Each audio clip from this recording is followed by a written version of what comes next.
엘리바스, 빌닷, 소발이 한 이 말들, 욥의 친구가 세 친구가 한 이 말들에 무슨 문제가 있다라고 생각이 되어지나요?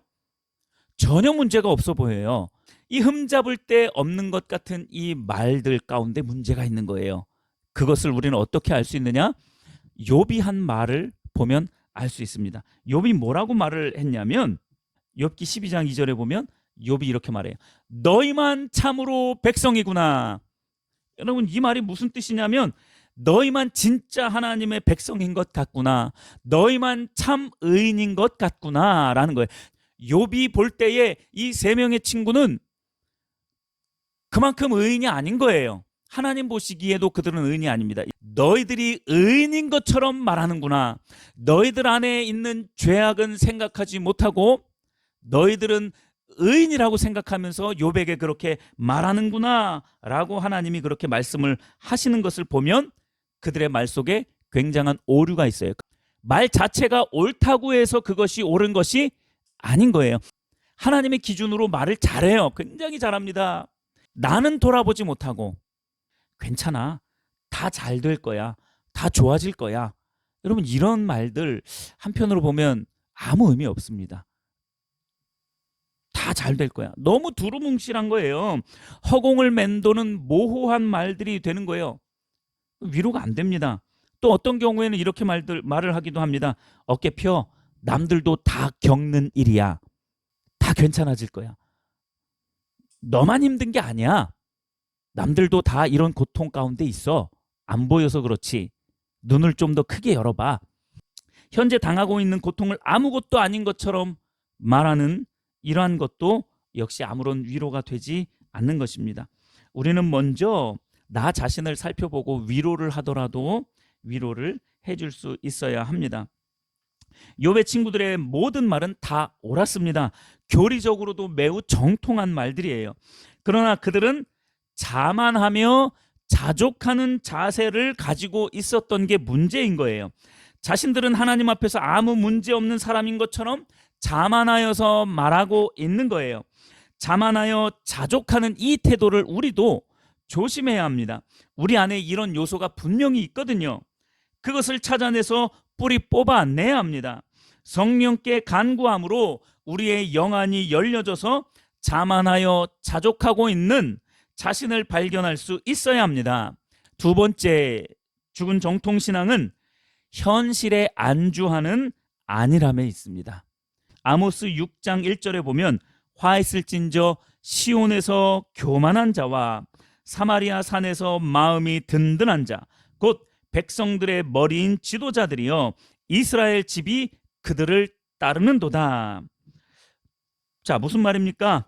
시온에서 교만한 자와 사마리아 산에서 마음이 든든한 자, 이러한 사람들은 어떠한 자들입니까? 자신들의 죄에 대해서는 전혀 깨닫지 못하고 현실에 안주하는 자들을 말하는 거예요. 자신들은 안전하다고 생각하며 안일함에 빠져 있는 것이죠. 그저 신앙생활은 자기에게 안정감과 평안을 주는 것으로만 생각하는 거예요. 적극적으로 하나님 한 분만을 열망하며 하나님만 사랑하고자 하는 그런 마음의 자세는 없습니다. 자신들의 안전과 형통에 대한 매우 제한적인 부분에만 관심을 갖고 있습니다. 이러한 자들을 죽은 정통신앙에 빠진 사람이라고 표현하는 거예요. 현실에만 안주하는 거예요. 이런 사람들은 신앙을 마치 낙하산 하나 구비하고 있는 것쯤으로 생각하고 있는 거예요. 혹시 모를 일에 대비하는 거죠. 종교가 있으면 좋지만 그렇다고 너무 심각하게 생각하거나 지나친 관심을 두는 것은 삼가야 된다라고 그렇게 생각하는 거죠. 삶의 주요 부분과 관심은 세상에 속한 것들에 투자하되 만약의 경우를 대비해 신앙을 갖는다는 생각이 지배적인 거예요. 종교는 안정감을 주면 그만이지 그 이상의 의미는 없다고 생각합니다. 하나님을 수단 삼는 사람들이 너무나 많습니다. 신앙생활을 하는데 하나님은 단지 내 안정을 주시는, 나에게 평안을 주시는, 나를 형통케 하시는, 막힌 문제 해결해 주시는 그러한 분으로 하나님을 수단 삼아서 신앙생활하는 사람들이 너무나 많아요. 이게 바로 죽은 정통 신앙입니다. 신앙생활에는 아무 문제 없는 것 같은데 그 영은 죽어 있는 거예요. 하나님의 존재 자체만으로도 우리에게 큰 의미가 있습니다. 그 하나님께 가까이 하는 것이 우리에게 가장 큰 복인 줄 믿으시길 바랍니다. 이러한 죽은 정통신앙을 하는 사람들은 하나님 자체만으로 만족하지 않아요. 그저 하나님이 주시는 그 무언가, 그것으로 평안을 얻고 안전을 얻고 내 삶의 문제 해결을 하는 것에 온갖 초점이 맞추어져 있는 거죠. 세 번째로 죽은 정통신앙이 드러나는 형태는 보편적인 메시지만 선호합니다. 너무 특정한 메시지는 원하지 않습니다. 자신에게 보편적으로 도움이 될 만한 메시지에만 흥미를 느끼는 거예요. 내가 관심을 갖고 있는 내용에 대한 메시지, 내게 힘이 되는 권면의 말씀, 온갖 문학적인 표현이나 재미난 그러한 이야기들, 그러한 내용들에만 집중합니다. 특정한 메시지가 뭐예요? 회개와 중생에 관한 메시지는 불편해합니다. 죄를 지적하고 불법과 거짓에서 속히 벗어나야 할 것들에 대한 메시지에는 반응을 하지 않습니다. 누구나 그저 그렇게 살아간다라고 생각하기 때문에 이와 같은 특정한 메시지는 현실적이지 못한 말씀이라고 생각하면서 제대로 듣지 않습니다. 세상에 온갖 즐길거리와 사랑할 만한 것들이 가득 차 있는데 오직 하나님 한 분만 사랑하라고 말하면 아예 귀를 닫아버립니다. 그 하나님을 생명 다하여서 사랑하라고 말하면, 나의 모든 것을 걸고 전인격을 걸고 사랑하라고 말하면 아예 귀를 닫아버려요. 요즘 세상에 그렇게 신앙생활하는 사람이 어디 있느냐라는 생각으로 그러한 특정한 메시지는 머릿속에서 아예 지워버립니다. 멀리 걷어차버려요. 보편적으로 받아들일 만한 메시지에는 귀를 활짝 열고 받아들입니다. 그리고 내 마음이 불편함 없이 받을 수 있는 부드러운 메시지에만 마음이 열려 있습니다. 이런 성도들은 말씀이 자신의 삶을 간섭하면 매우 거북해해요. 싫어합니다. 자신의 비도덕적인 부분이나 부정직에 대해 지적하고 고발하는 것에 대해서 불편한 기색을 보입니다. 말씀은 나를 도와주고 힘주면서 적절한 선을 유지하면서 내 뒤를 봐주는 것으로만 여겨요. 말씀이 내 삶에 깊숙이 개입하면 소위 선 넘는다라고 생각을 해요. 이사야 30장 10절에 보면 그들이 선견자들에게 이르기를 선견하지 말라, 선지자들에게 이르기를 우리에게 바른 것을 보이지 말라, 우리에게 부드러운 말을 하라, 거짓된 것을 보이라, 이렇게 말씀합니다. 선견자에게 뭐라고 말해요? 선견하지 말라. 하나님의 뜻을 너무 고지고대로 전하지 말라는 뜻이에요. 바른 것을 보이지 말라는 말도 같은 의미입니다. 물이 너무 맑으면 물고기가 살 수 없다고 말하면서 적당히 타협하면서 살아가는 것이 미덕이다라고 생각을 하고 있는 거예요. 부드러운 말을 하라는 건 역시 말씀을 너무 날이 서도록 말하지 말아달라는 거예요. 우리가 죄인인 거 다 안다 이거죠. 우리가 죄인인 거 다 아니까 죄에 대해서 너무 무지막지하게 그렇게 말하지 말아달라는 거예요. 그래서 그런가 구약 성경에 보면요, 항상 참 선지자들은 거짓 선지자들보다 훨씬 큰 실패를 맛봐요. 반면에 거짓 선지자들은 큰 성공과 함께 인기와 많은 대접들을 받았어요.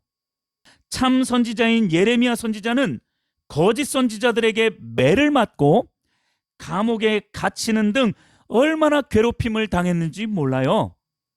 미가야 선지자는 또 어땠나요? 거짓 선지자인 시드기야에게 뺨까지 맞았습니다. 이런 거짓 선지자가 그 당시에 400명이나 넘게 있었어요. 그 선지자들은 하나같이 성공한 사람이었고 주변에서도 인정을 받고 있었던 사람들이었어요.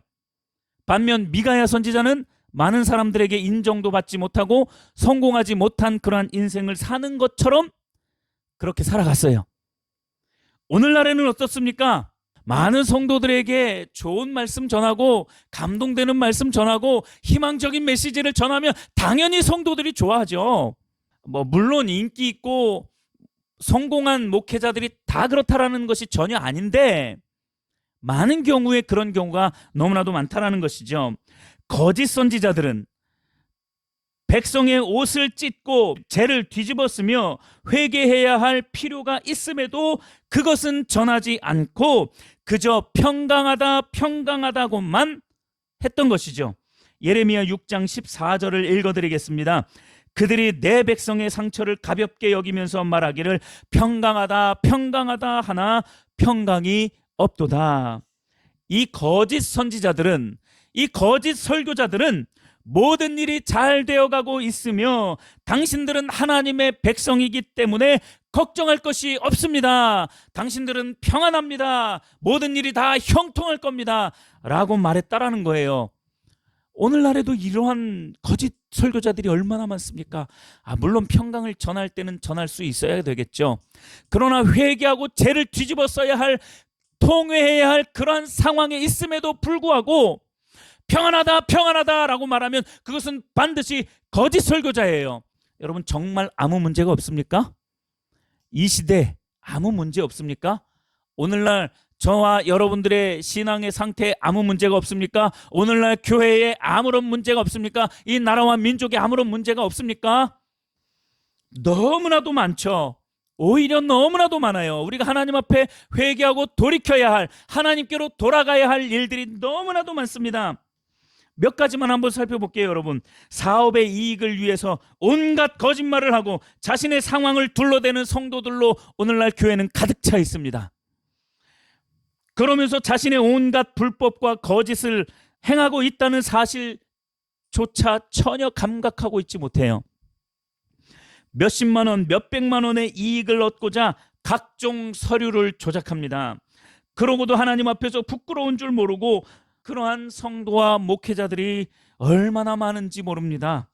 생각으로, 말로, 행동으로 저지르는 죄와 온갖 판단하는 말, 정죄, 후욕, 당짓는 일들, 이것을 일삼는 사람들이 얼마나 많이 있습니까?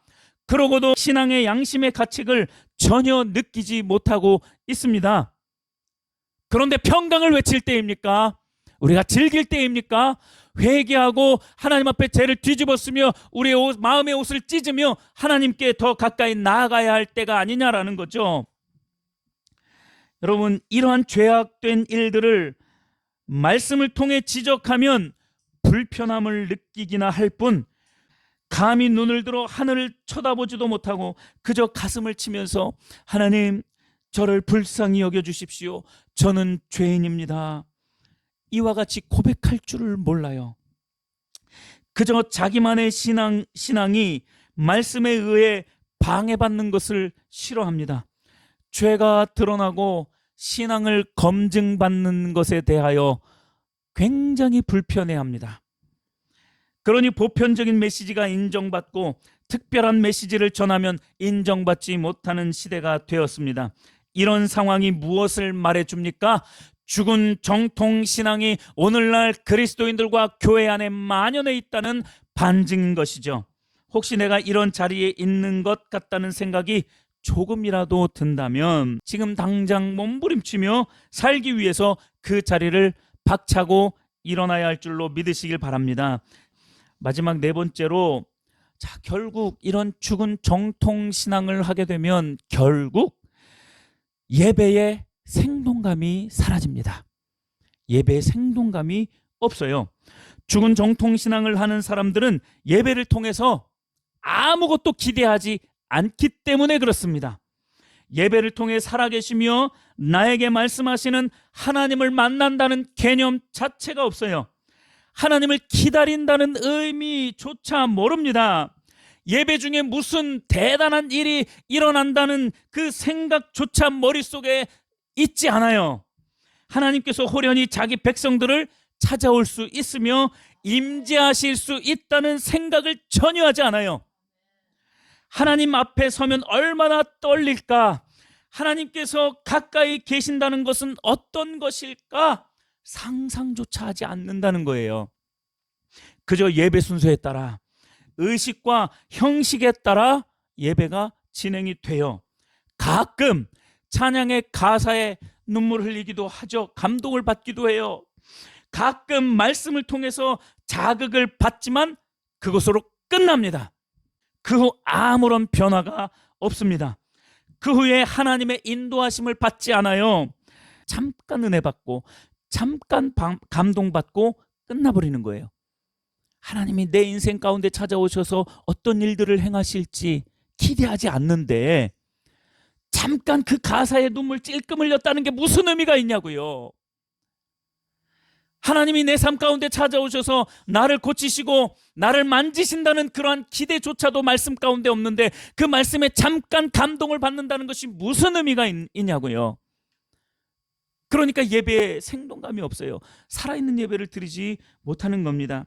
하나님의 살아계신 그 임재하심을 경험하지 못하는 죽은 예배를 통해서 아무 일도 일어나지 않습니다.